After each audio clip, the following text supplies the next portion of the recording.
দেখতে যাবি দেখতে যাবি রূপ দেখতে রে অবাক হবি। শুভ সকাল বন্ধুরা, হরে কৃষ্ণ, রাধে রাধে। আশা করছি তোমরা সবাই খুব ভালো আছো, আমিও খুব ভালো আছি। আজকে আমি চলে এসেছি মা শ্যামসুন্দরী মন্দিরে। এখানে দেখতেই পাচ্ছ বৃষ্টি শুরু হয়েছে, আর পেছনেই কিন্তু আমি ঠিক মন্দিরের উল্টো দিকে দাঁড়িয়ে রয়েছি একটা গলির ভেতর। আর আজকে পুরো ব্লগটা তোমরা দেখতে থাকো, আমি কিন্তু পুরো ভিডিওটা তোমাদের সাথে শেয়ার করব। কখন আসবে, কিভাবে পুজো দেবে না দেবে, সমস্ত কিছু এই ব্লগেই তোমরা দেখতে পারবে। ভিডিওটা একটুও না স্কিপ করে পুরো ব্লগটা দেখো। আজ আমি আপনাদের নিয়ে চলে যাব কলকাতায় অন্যতম এক জাগ্রত মা কালীর মন্দির, যা হয়তো আপনাদের এতদিনের সকলেরই চেনা, যা এখন নেট দুনিয়ায় প্রচণ্ড ভাইরাল। তো এতক্ষণে নিশ্চয়ই ভিডিওর থাম্বনেল দেখে আপনারা বুঝতেই পেরেছেন যে আজ আমি আপনাদের সাথে চলে এসেছি কলকাতার জীবন্ত কালী অর্থাৎ মা শ্যামসুন্দরী মন্দিরে। এখানে মাকে 5 বছরের একটি ছোট্ট শিশু বালিকা হিসেবে পুজো করা হয়।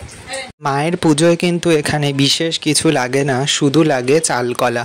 কারণ কথিত আছে মা এখানে চালকলাতেই কিন্তু সন্তুষ্ট। আর তোমরা যদি এখানে মাকে পুরো পরপর 28টা শনিবার দর্শন করতে আসো, তাহলে তোমাদের জীবনে যত গ্রহদোষ আছে সমস্ত কিন্তু নাশ হয়ে যাবে। আর মাকে এখানে সবথেকে যে একটা জিনিস আমি এই মন্দিরে এসে দেখলাম, এখানে মন্দিরে একটা বিশেষত্ব আছে। চালকলা তো প্রধান, সেটা লাগবেই মায়ের পুজোয়, কারণ চালকলাতেই শুধু মা সন্তুষ্ট। এক মুঠ গোবিন্দভোগ চাল আর তার সাথে তোমরা যদি একটা কলা নিয়েও পুজো দিতে যাও, আর কিচ্ছু দরকার নেই মায়ের পুজোয়। আর যেই জিনিসটার কথা তোমাদেরকে আমি বলতে চলেছি সেটা হচ্ছে মাকে, যেহেতু মা এখানে 5 বছরের বালিকা হিসেবেই পুজো করা হয়, তো সেই কারণে মায়ের পুজোয় কিন্তু এখানে ক্যাডবেরিও দেওয়া হয়ে থাকে। তো এখানে কিন্তু মাকে সবাই যারা পুজো দিতে আসে হয়তো হাতে একটা পদ্ম ফুল, তার সাথে একটা চকলেট নিয়ে আসলো বা লজেন্স নিয়ে আসলো, তো এরকম কিন্তু অনেকে দিয়ে থাকে। আর এখানে কিন্তু মা যে সত্যি জাগ্রত তার প্রমাণ হচ্ছে, তোমরা যদি এখানে এসে থাকো কখনো, বা তোমরা যদি আসো এই মন্দিরে, তাহলে তোমরা নিজেরাই দেখতে পারবে বা শুনতে পারবে যে ভক্তরা আছে তাদের মুখ থেকেই কথাটা শুনতে পারবে। কেউ হয়তো মায়ের নূপুরের আওয়াজ শুনতে পেয়েছে, কেউ বা মা যে তাদের বাড়ি স্বয়ং গেছে সেটাও তারা অনুভব করেছে, কেউ মায়ের চোখের পলক পড়েছে সেটাও অনুভব করেছে। তো এখানে অনেক কাহিনী রয়েছে এই মায়ের পিছনে। আর এই মা কিন্তু পুরো কষ্টি পাথরের বিগ্রহ।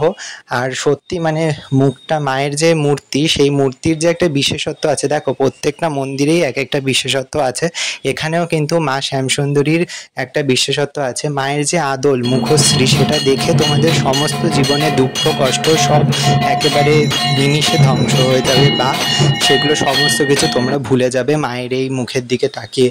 সত্যি মুখটা দেখলে মনে হবে 5 বছরের একটা ছোট্ট বালিকা, সে যেন এখানে দাঁড়িয়ে আছে। আর এখানে কিন্তু মায়ের হচ্ছে অমাবস্যায় পুজো হয়ে থাকে।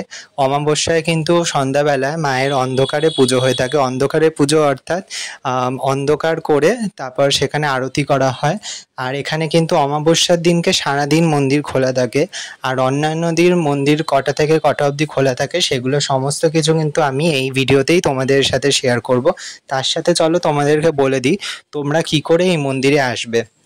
তোমরা যদি মেট্রো করে আসতে চাও, তাহলে তোমাদের নামতে হবে গিরিশ পার্ক মেট্রো স্টেশনে। গিরিশ পার্ক মেট্রো স্টেশন থেকে বেরিয়েই কিন্তু তোমরা অটো পেয়ে যাবে। তোমাদের বলতে হবে মানিকতলা নামবো। তো মানিকতলা সুখিয়া স্ট্রিটে কিন্তু এই মন্দির অবস্থিত রয়েছে। আর সব থেকে ভালো একটা লোকেশন পয়েন্ট, সেটা হচ্ছে গিয়ে ক্যালকাটা হোমিওপ্যাথিক মেডিকেল হসপিটাল। তো এই হোমিওপ্যাথিক মেডিকেল হসপিটালের পাশের গলিতেই কিন্তু এই মায়ের মন্দিরটি রয়েছে। তো গলির মধ্যে ঢুকে মাত্র 2 মিনিট হাঁটা পথে কিন্তু তোমরা এই মায়ের মন্দির পাবে। তাছাড়াও আমি কিন্তু ডেসক্রিপশন বক্সে এই মন্দিরের লোকেশনের সব লিঙ্কটা আমি কিন্তু এখানে দিয়ে দেব, তোমরা সেটাও দেখে নিতে পারো, বা ভিডিওর প্রথমেই দেখবে আমি স্ক্রিনের মধ্যে শেয়ার করে দিয়েছি এই মন্দিরের লিঙ্ক। তো সেটা দেখে তোমরা কিন্তু অনায়াসেই চলে আসতে পারো।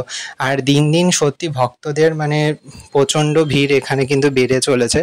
আর যেহেতু অমাবস্যায় বিশেষ পুজো হয়ে থাকে, তো সেই দিনকে কিন্তু মায়ের বিশেষ সাজসজ্জা হয়ে থাকে। আর তাছাড়াও মঙ্গলবার আর শনিবারও কিন্তু মাকে সুন্দর করে সাজানো হয়। আর এই মাকে কিন্তু সত্যি এত মানে কোনো কিছু না পরালেও শুধু একটা তাঁতের শাড়ি পরালেও কিন্তু সত্যি খুব সুন্দর লাগে। আর তার সাথে দেখো, যেহেতু দেখো আমি গোপাল পুজো করি, সব জায়গায় গেলে কিন্তু এখন আমি গোপাল সোনাদের দেখতে পাই। তো এখানে গিয়েও দেখতে পেলাম একটা কি সুন্দর বাবু গোপাল, যেগুলো এখন বেরিয়েছে নতুন বাবু গোপালের মডেল। তো সেই বসা গোপাল কিন্তু আমি দেখতে পেয়েছি দেখো। আর তাছাড়া এখানে দেখো দুবেলা কিন্তু নিত্য এখানে ভোগ বিতরণ করা হয়ে থাকে। একটা হচ্ছে গিয়ে দুপুর 12টার সময়, আর একটা হচ্ছে গিয়ে সন্ধেবেলা 7:30টার সময়। তো চলো এবার তোমাদের বলে দিই এখানে কটা থেকে কটা অবধি মন্দির খোলা থাকে। মন্দির খোলা থাকে সকাল 8টা থেকে দুপুর 1টা, আবার মন্দির খোলে দুপুরবেলা 4টে থেকে সন্ধেবেলা 7টা অবধি।